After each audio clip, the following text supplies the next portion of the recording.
Hay preguntas que parecen simples, pero abren puertas que cambian todo. ¿Puede la ciencia decirnos qué es lo adecuado? ¿O su función es otra? Describir lo que sucede, incluso si no nos gusta.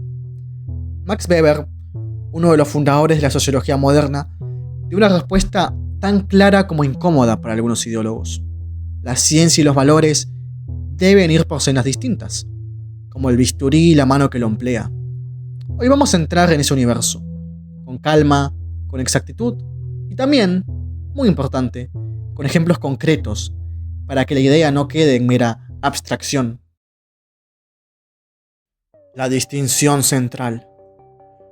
Para Weber, la ciencia solo se ocupa del ser, de lo que sucede, de lo que puede explicarse con causas, y nunca del deber ser, nunca de lo que tendría que suceder, nunca de lo bueno, lo justo, lo deseable. Esta separación parece evidente, pero Weber la eleva a un principio científico. Si un investigador señala, por ejemplo, la desigualdad aumentó, por eso hay que aplicar esta política, ahí ya dejó de ser ciencia, emite un juicio moral. Weber no pide que el científico viva sin valores, pide algo mucho más complejo, que no los mezcle con sus conclusiones, que no moralice, que no predique. Ese es el centro de la verdadera objetividad. Cuando habla el político, calla el científico.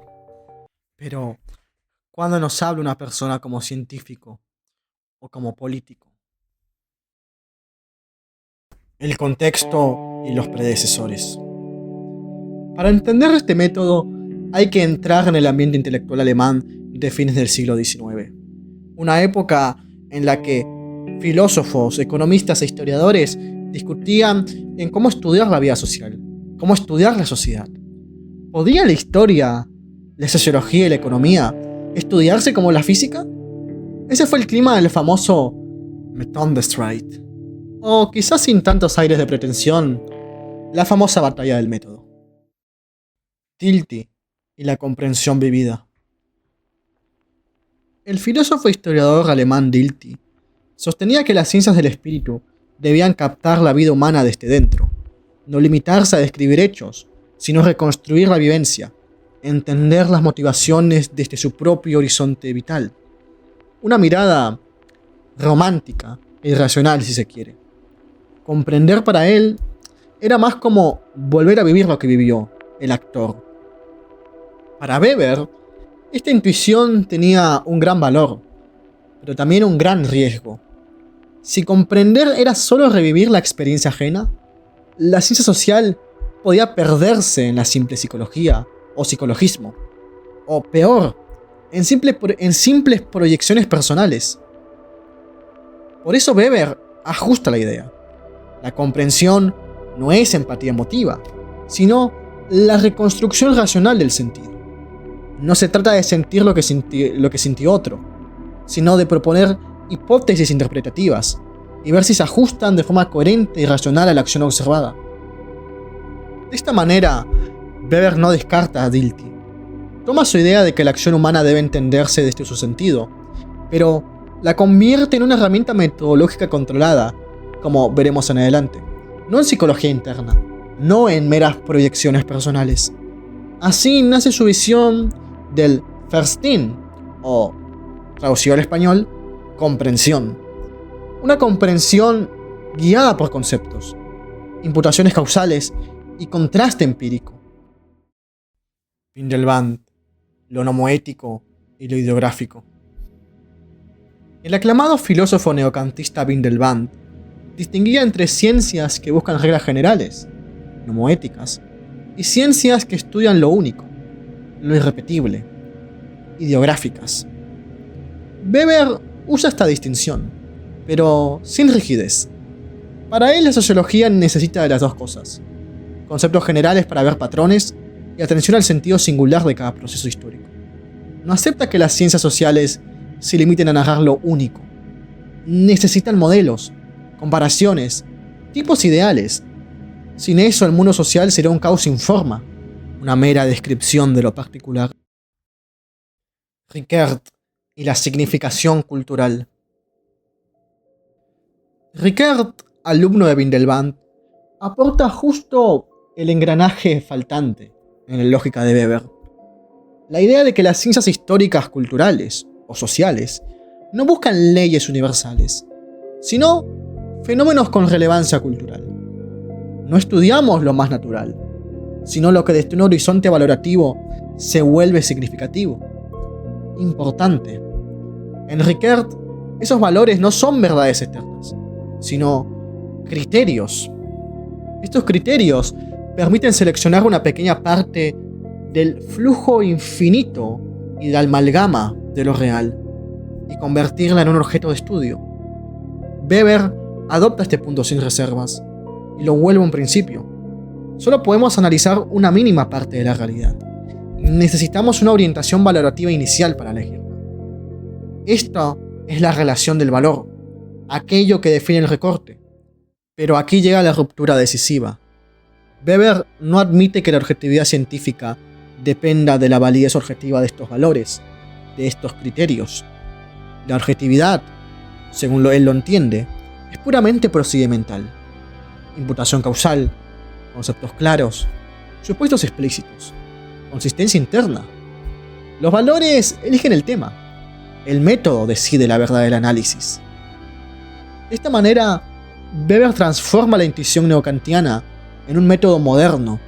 Los valores solo influyen en la elección del objeto, no en la argumentación ni en las conclusiones. La relevancia, pues, es valorativa, es ideológica si se quiere, pero la validez es metodológica, es lo que hace a las ciencias sociales ciencia. De esta manera, de Dilthey toma la comprensión, pero la disciplina. De Windelband toma la distinción, pero la flexibiliza. Y de Rickert toma la selección valorativa, pero la limita.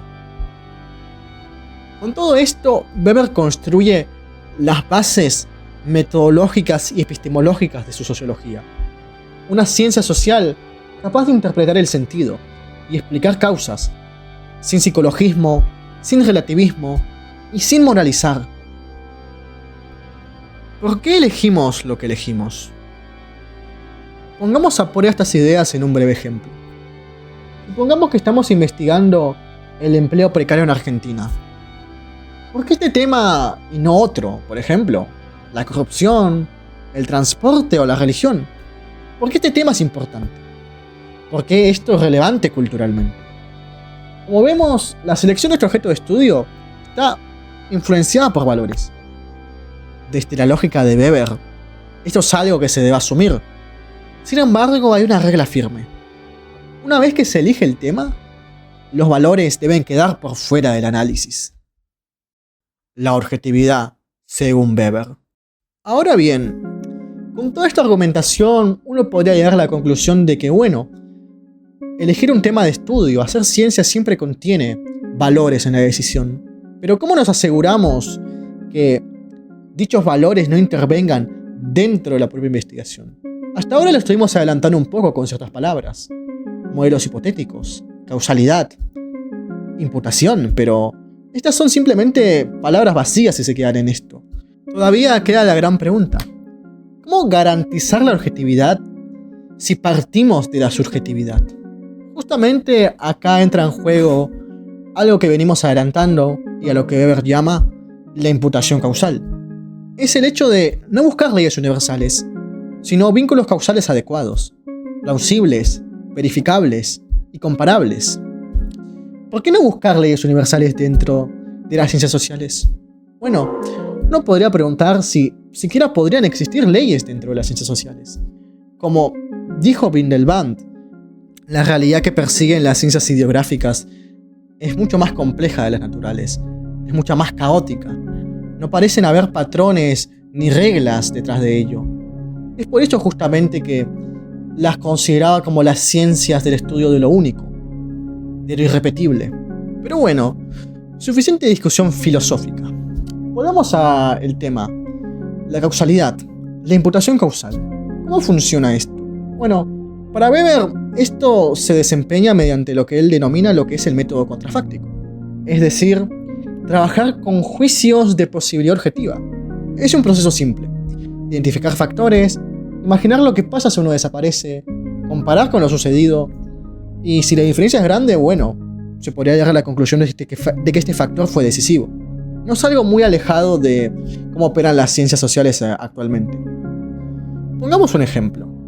Si un emprendimiento cae en la pandemia, podemos ver distintos factores, como por ejemplo el aislamiento, la deuda, la falta de crédito. Una pregunta contrafáctica para entender cuál de estos factores puede ser más importante podría ser: ¿qué hubiese pasado si hubiese habido crédito estatal? ¿Este emprendimiento hubiese sobrevivido? Si la respuesta es probablemente sí, entonces llegamos a la conclusión de que el crédito tiene una causalidad importante en el resultado. Los tipos ideales. Pero no podríamos complementar toda esta discusión metodológica si no introdujésemos una de las nociones más claves que ha sido acuñada por Weber. Me refiero a lo que son los tipos ideales. Y bueno, como tal, hay muchas definiciones famosas de Weber y muchas veces vistas independientemente si estudias ciencias sociales o no, como por ejemplo la definición del Estado o los tipos de dominación, se suele hablar de los tipos ideales. Estos son tipos ideales. Pero, ¿qué son exactamente los tipos ideales? Bueno, habría que empezar por el hecho de que los tipos ideales no existen tal cual en la realidad. Son modelos conceptuales que exageran ciertos rasgos para permitirnos ordenar el caos social. Es, por así decirlo, una brújula, una herramienta. La realidad es caótica. Como veníamos diciendo con Windelband, la realidad que estudia las ciencias sociales son irrepetibles, son únicas.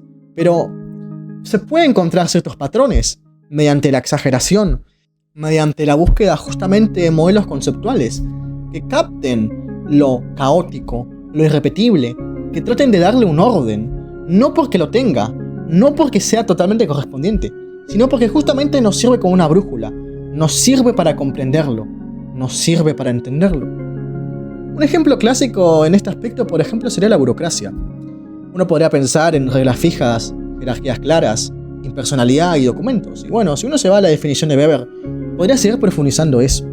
Pero pónganse a pensar, ¿qué institución realmente cumple todas estas normas o cumple toda esta definición conceptual? La verdad que ninguna, pero ¿acaso deja por ellos de ser una definición útil? Para nada, sigue siendo una definición útil. Sigue siendo un instrumento que nos posibilita la comparación, que nos facilita el análisis. Es decir, los tipos ideales son lentes, mas no son descripciones inflexibles. Lo que la ciencia puede y no puede. En base a toda esta discusión y todo de lo que venimos hablando, ¿qué podríamos decir que la ciencia puede y lo que no puede? Empezamos el video diciendo de que la ciencia no puede decidir por nosotros, no puede hacer juicios valorativos.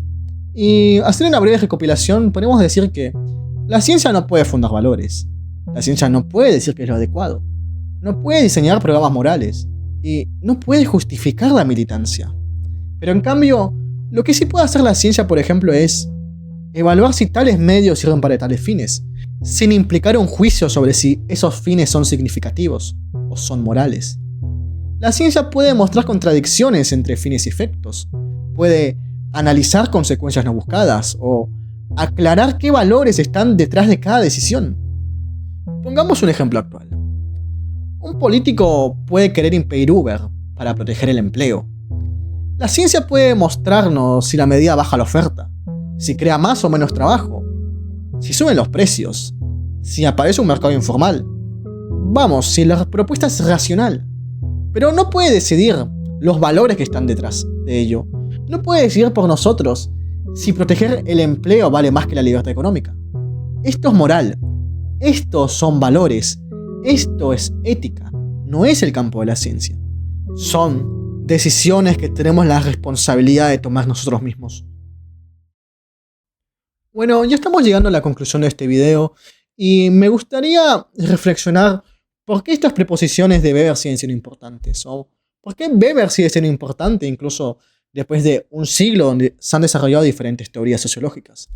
Y en mi punto de vista, justamente esta parte metodológica, esta separación tan tajante que hace entre lo que es el político y lo que es el científico. Muchos debates actuales de en las ciencias sociales e incluso del activismo social repiten fallas que Weber ya vio hace mucho tiempo. Justamente esto, confundir el análisis sociológico, el análisis científico con la militancia, con el activismo. Tomar conceptos como hechos, algo muy típico de las ciencias sociales, como por ejemplo con las clases sociales. O por ejemplo, suponer que la ciencia puede indicar políticas ideales. O transformar la investigación en la moral. Frente a todos estos diagnósticos que hace Weber, él exige honestidad mental, frialdad analítica, rigurosidad causal. Un método que no elimina los valores, porque los valores siempre intervienen en lo que decidimos estudiar, pero los ubica justamente en lo que corresponde. Los valores nos pueden servir como un inicio, pero no pueden introducirse en nuestro análisis. Si no hacemos eso, lo que estamos haciendo no es ciencia, no es ciencias sociales, no es sociología, es meramente activismo político, es meramente ideología y política. Con esto creo que Weber nos deja un doble desafío. Aceptar que nuestros valores orientan lo que estudiamos, pero al mismo tiempo tener que dejarlos de fuera en nuestro análisis. Es una ética del conocimiento, una ética exigente, casi austera, que insiste en algo simple y difícil, no convertir nuestras convicciones en conclusiones científicas. Pero en tiempos de debates cargados, de discursos morales disfrazados de ciencia, o de ciencia usada como bandera política, las ideas de Weber, o mejor dicho este método, esta ética, se vuelve difícil de mantener, se vuelve difícil de sostener. Pero quizás justamente por eso son hoy en día mucho más imprescindibles que nunca.